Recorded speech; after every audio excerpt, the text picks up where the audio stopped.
Hello and welcome to another video. I apologise that it's been so long since I've done a video, but I've actually been on holiday for the last couple of weeks, so I haven't been able to film anything. I've been away to New York and Philadelphia, and I apologise for my wet hair as well. I literally got off the plane about 5 hours ago and decided that I need to do these videos because I have a couple of unboxings to do, which I'll upload at some other point, but I want to share with you the books that I got while I was on holiday, and I need to do that now so they can go on my shelves because my OCD won't let me have them sit there for too long. So without further ado, the books that I got while I was away, I will point out it was also my birthday while I was away, so these aren't just like books that well, they are books that I really want, but I'm using my birthday as an excuse.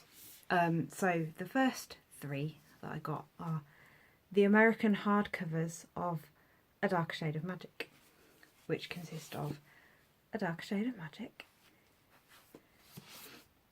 Gathering of Shadows, and A Conjuring of Light. So I went to Books of Wonder and managed to pick up all three of these, and I was even more chuffed when I realised that all of them are signed by V.E. Schwab as well, which is great because it means I don't need to lug them down to YLC with me in July and get them signed there because they're already signed, which is great.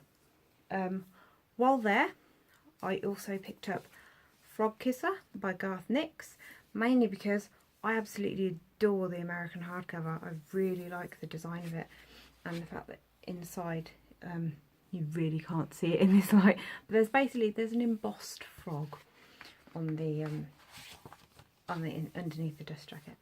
And as a little bonus as well, this is also signed by Garth Nix. So that was Books of Wonder. And while there, because I'm weak and I couldn't say no, I also got this print, which is signed by Sarah J. Maas. And obviously it's from the Throne of Glass series. And I just love it. I think it's great. I love the sword. I love Selena. And then obviously the stag. And it's literally the story. The little tiny writing is the story, which I loved. And because I spent enough in there, I also got to pick up a free book from a selection they had, and the one that I chose was Afterworlds by Scott Westerfeld. I don't know much about it. I've heard of him because of the Uglies series that he did, so I thought I'd give this a go. It sounded quite interesting. The fact that the two main characters called Darcy and Lizzie may have also played into my decision to buy it, to choose it as my freebie, because I adore Pride and Prejudice, and obviously Darcy and Lizzie are the two main characters. And then as another bonus, it's also signed as well. So that was my Books of Wonder little outing. And then I went to Barnes & Noble. I wasn't really going to buy anything from Barnes & Noble, but then I saw the Barnes & Noble exclusive Pride and Prejudice edition, which is really pretty, and it was only $10, so I was like, I might have to have that to add it to my Pride and Prejudice collection, which is rather big and I love it. So yes. And then I also noticed that Obsidian and Stars was out, which is the sequel to Ivory and Bone, which I have down here.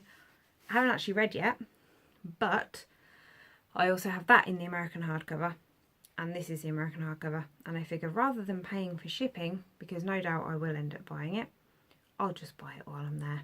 So I made that decision to do that. And then because I'd seen a couple of YouTubers, but especially Lala over at Books and Lala, really highly recommend Every Heart a Doorway by Sinan Maguire. I'm sorry if I'm butchering that name. And then while I was there, I also noticed that Down Among the Sticks and Bones was out as well, which is the sequel to Every Heart a Doorway. And this one isn't actually out in the UK yet. And since I was buying this one in the American hardback, I figured I should buy this one in the American hardback too. So I ended up getting both of them. So yeah, that was my rather large book haul that I then had to pack in my suitcase and get home. But luckily I was still two kilograms underweight in my suitcase, which I was rather impressed with. So yeah, that's just a brief little update on where I've been and the book haul that I had while in America. So next you'll see a couple of videos where I still look like this with the wet hair, because I'm doing a couple of unboxings as well now. And then we'll be hopefully back to our regular schedule of uploads, and dry hair would be good. So yeah, thank you for watching and I'll see you soon. Bye!